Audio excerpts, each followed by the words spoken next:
Bonjour, je suis Julien, votre professeur de français. Dans cette unité 3, je vais maintenant vous parler du verbe impersonnel « il y a ». « Il y a » est un verbe impersonnel et l'infinitif de ce verbe est « y avoir ». Et sa forme négative est « il n'y a pas ». Il y a accompagne en règle générale un substantif.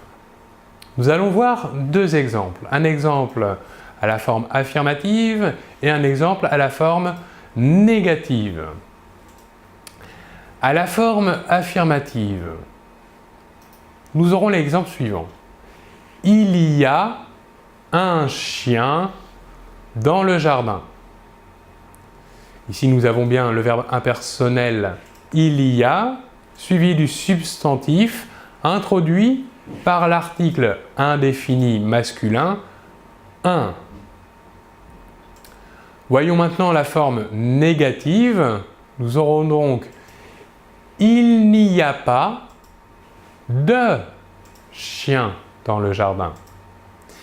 Ici, nous voyons bien que « il y a » à la forme négative se transforme en « il n'y a pas » avec la première partie de la négation « ne » qui ici se transforme en « n » car « y » est considéré comme une voyelle et la deuxième partie de la négation « pas » qui lui est placée après le verbe.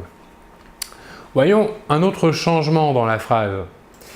L'article indéfini à la forme, dans une phrase à la forme négative se transforme en « de ».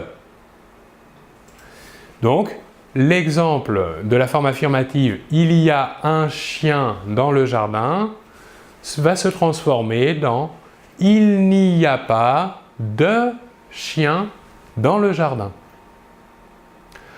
Voilà pour cette explication sur le verbe impersonnel « il y a » et sa forme négative « il n'y a pas ». Je vous remercie beaucoup de votre attention et l'on se retrouve très bientôt. Au revoir.